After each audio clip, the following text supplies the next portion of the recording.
Hello, gorgeous people, and welcome to another TV Central one-on-one podcast. I'm Aaron Ryan. This is episode 66, 2023. I'm joined for this podcast by Osher Günsberg, returning to host another season of the Bachelors Australia on 10 and 10 Play. Osher is more than just a familiar face. He's a seasoned broadcaster, a mental health advocate, and a captivating storyteller. With a career that spans over 2 decades, Osher has become a household name, guiding us through the highs and lows of reality TV and connecting with audiences in a way that few can. But it doesn't stop there. Osher's journey extends far beyond the glitz and glamour of the entertainment industry. His podcast, Better Than Yesterday, is a testament to his commitment to meaningful conversations. From discussions on mental health and personal growth to interviews with some of the most influential figures, Osher brings a unique blend of warmth, humor, and authenticity to every episode. So buckle up for an engaging and thought-provoking conversation as we dive into the world of Osher Günsberg. Osher, thanks for joining me at TV Central. Thanks for having me, man. It's always odd listening to someone give me if you screamed it, it'd be the moment at the end of The Masked Singer, where I shout someone's LinkedIn at them. It's always odd listening to my own bio.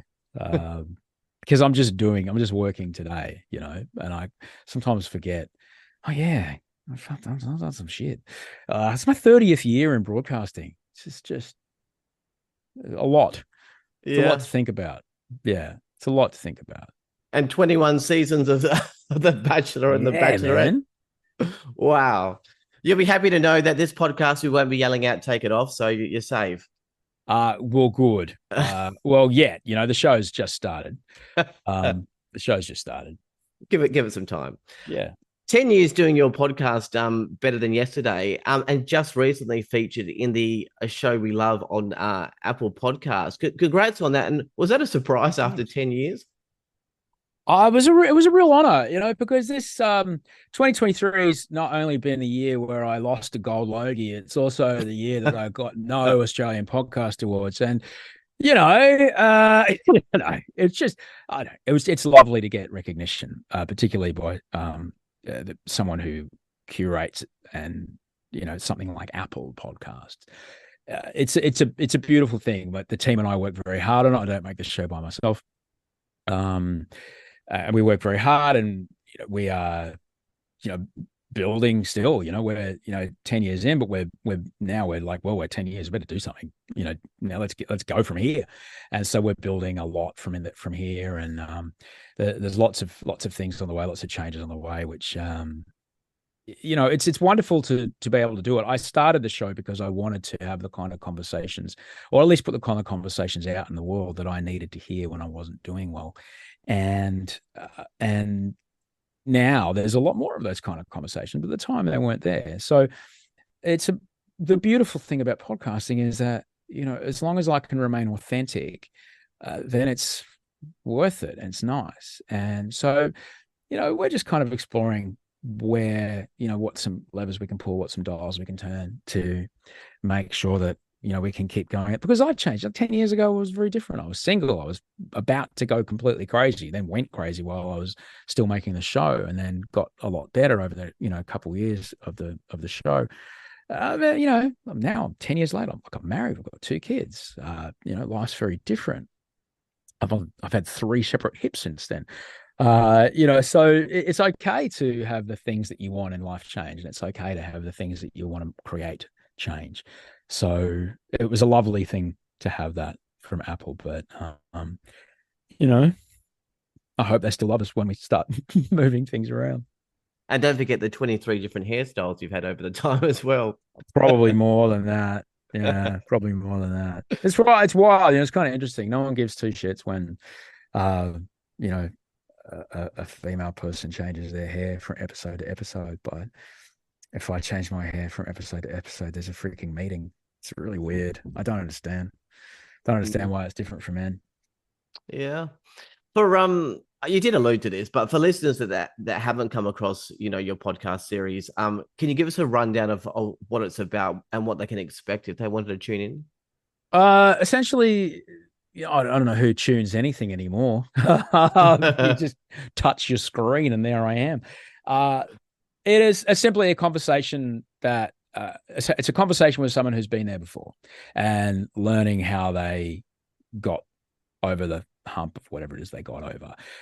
And the lessons from that conversation are there to make today better than yesterday. That's really it. Because that's kind of the way that I live my life. It's just trying to, not saying I'm dissatisfied at all. I'm very satisfied with my day to day. But it is like, how can I refine this? How can I, because there's great satisfaction in approaching mastery of anything and enjoying those little moments of learning in anything, whether it be learning how to surf or swim or skateboard or juggle or your penmanship. Just finding those moments of like, oh, I really nailed the upward loop on that cursive A. Yeah. That's a nice feeling to achieve that. And it could be the way that about 5 or 6 years ago, I started to cook for myself in a very different way. And I started learning how to use knives properly in a way that wasn't going to put my fingers in peril. And even when if I'm chopping a carrot, if I get the widths of my carrot correct using my beautiful Japanese knife, I'm like, that's really good. I get a real sense of satisfaction out of that. And that's, that goes for the rest of our lives, I think.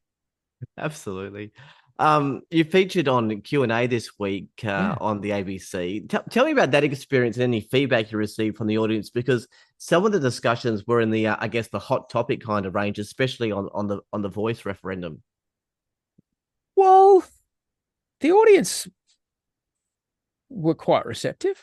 They generally stack the audience quite well as far as, despite what you might be told. It's my third or fourth time on that show. Despite what you might be told about the audience, they are quite ideologically balanced. And the response from the audience was quite positive. I generally try to speak from a place of, look, whatever problems I'm talking about, we are all going to face. Physics actually doesn't care who you vote for. The laws of thermodynamics state that the world will get hotter and hotter unless we do something. And the problems that arise from that are going to be ours. So we better figure out what we're going to do about them together, because we're going to have to do something about them. We better figure out how to do something about them together. And that's the kind of place that I want to come from, because I don't believe that we are as divided as we might be told we are. I don't feel we are. And it's, I think it's really interesting when you see particularly like the facts. Basically on the other night on Q&A, I was talking about our relationship to objective truth is fracturing. And I think that's the thing we need to be the most concerned about in our community. There should be your humanity, my humanity, and the facts, and everything else is a debate. What we do about those facts is fine. We can debate that, but we can't debate a fact as a fact, right? And the facts are, for example, the other night, I was talking about the voice referendum, and I asked my colleague, Charlotte, who's sitting next to me on the panel, lovely lady.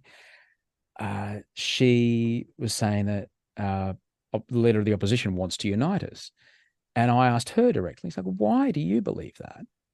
Do you really believe that? Why? Tell me why you believe that. I wanted to ask her about someone that she knows well, apparently, that she has she's met him more times than I have, right? And I wanted to know that. That's the fact. I didn't say anything about him.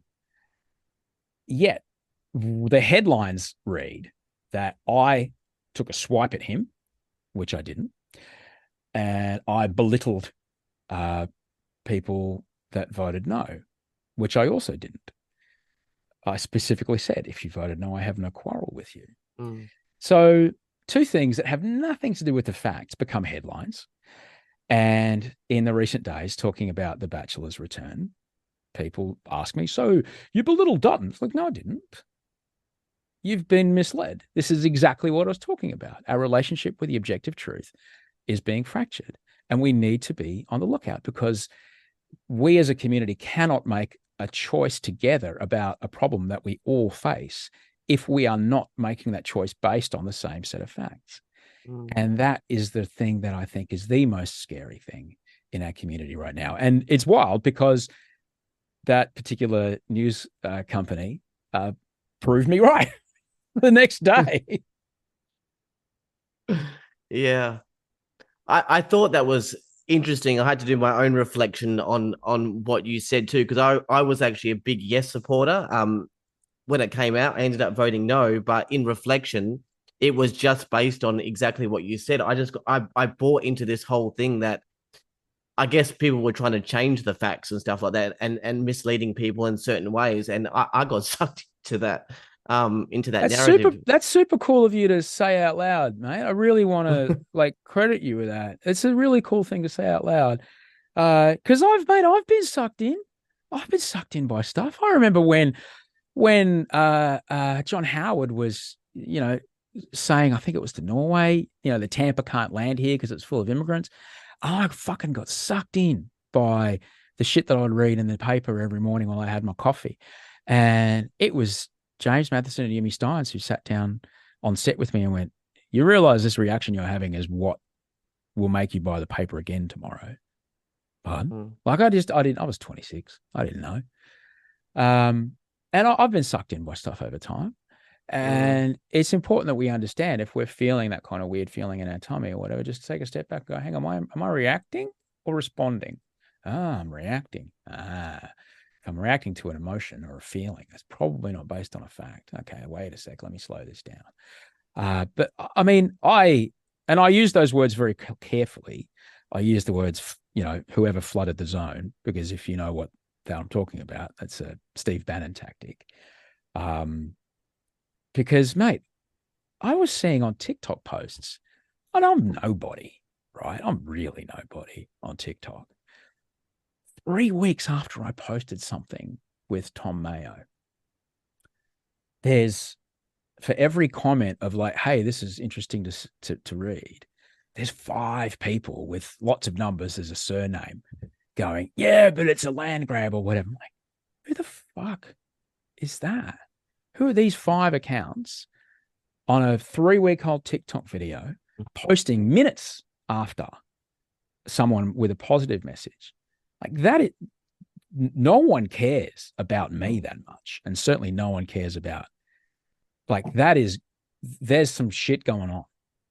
All right. That could not possibly be actual people who give a shit about me or Tom Mayo. That is something else happening. And I think, like I said, like, I don't care. I really don't, have no quarrel with how you voted.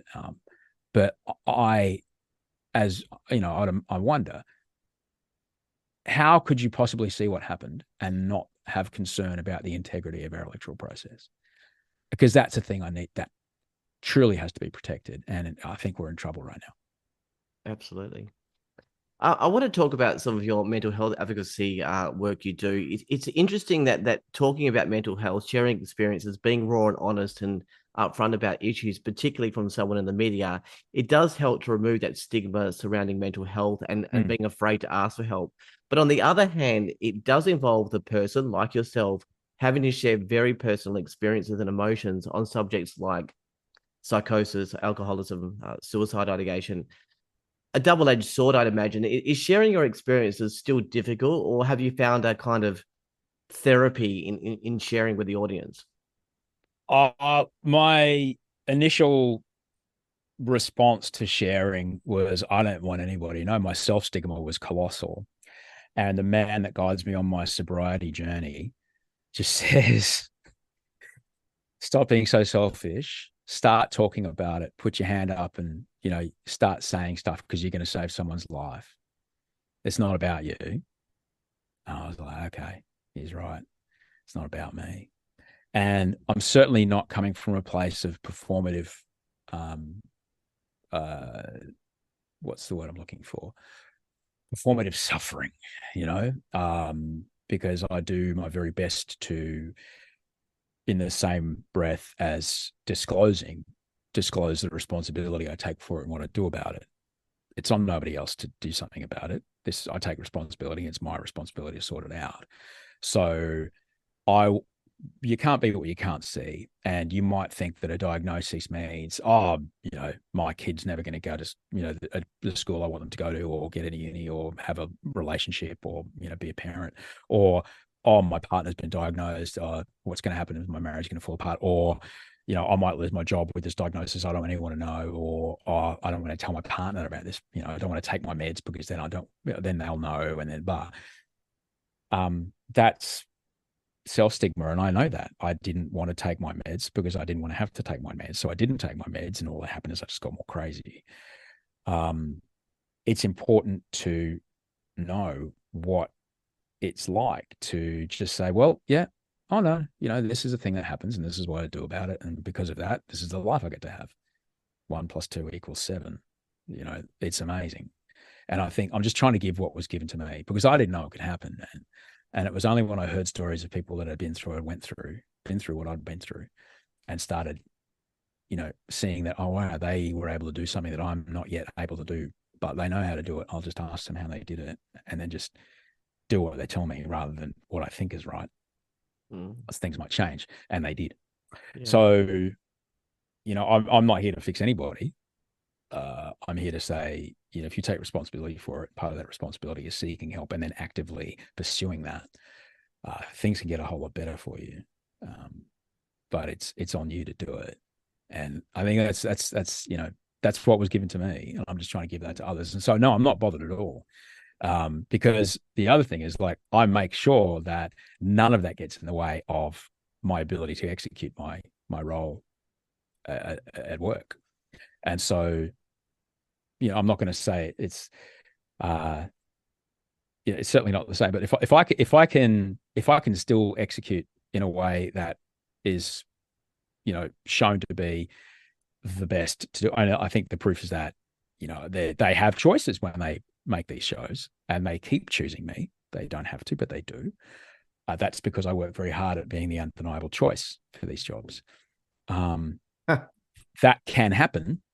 And it can happen with someone who's taking their mental health seriously and the treatment of mental health seriously. And so both those things happen at the same time. One doesn't happen without the other.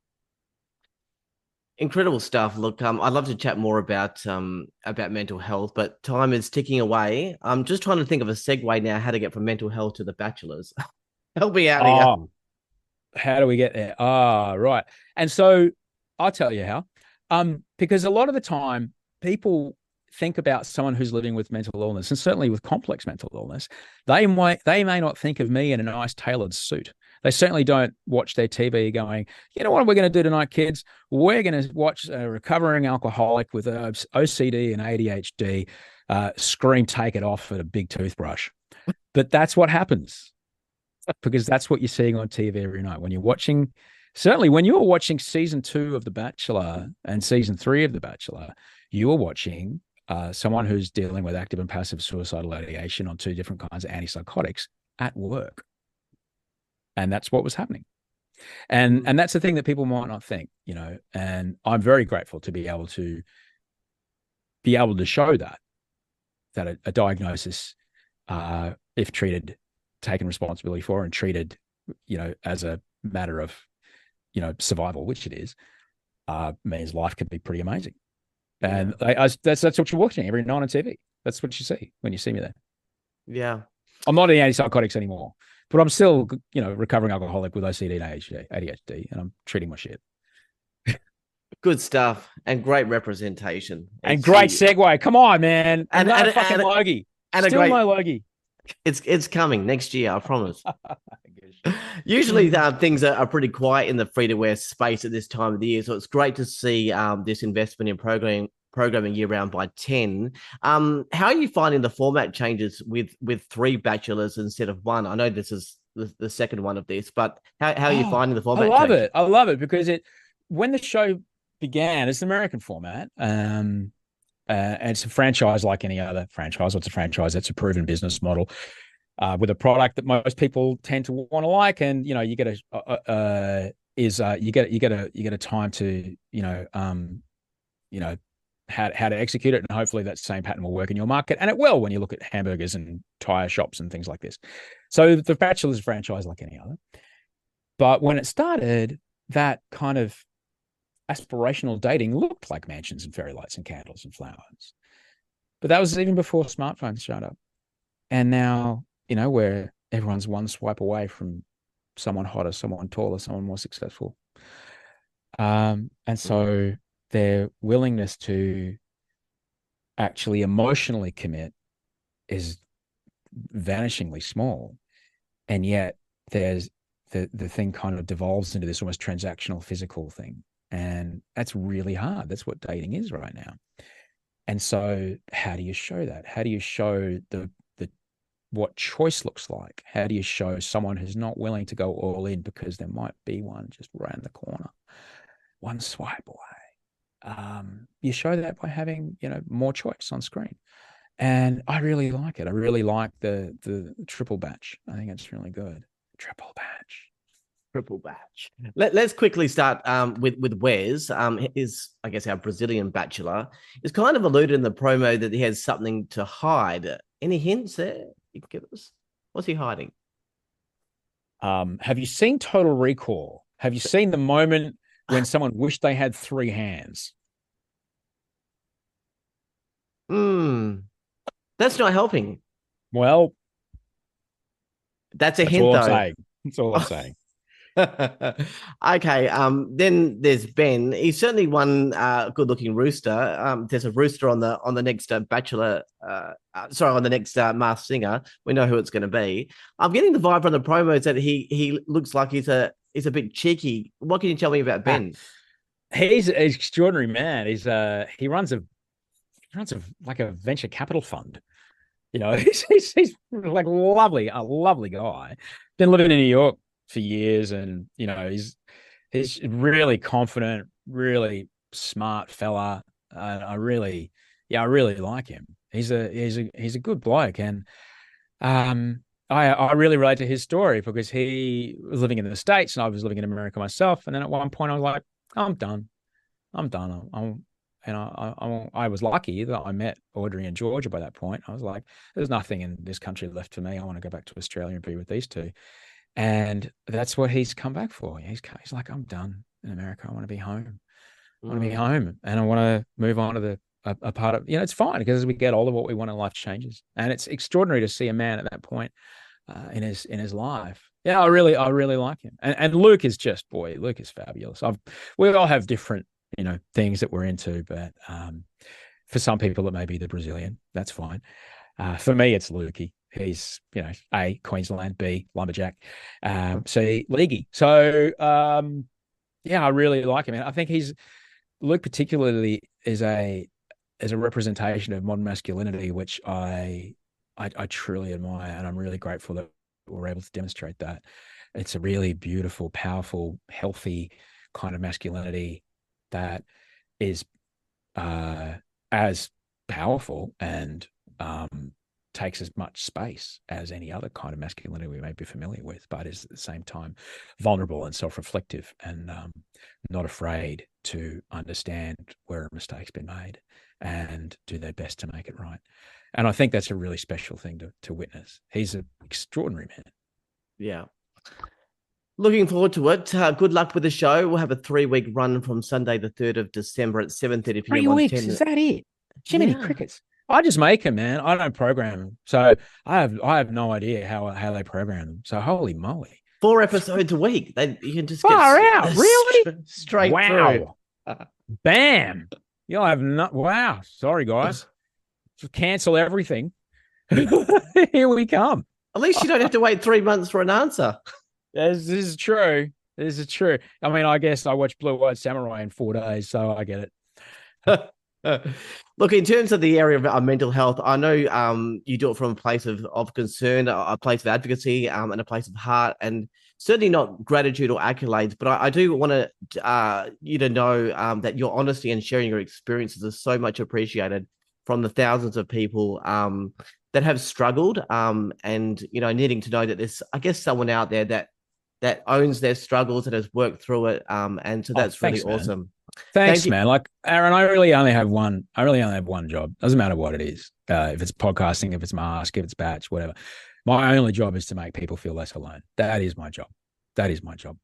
And I'm grateful to have that. as a job. I think I'm good at it, and it gives me enormous satisfaction to do it and try to do it well.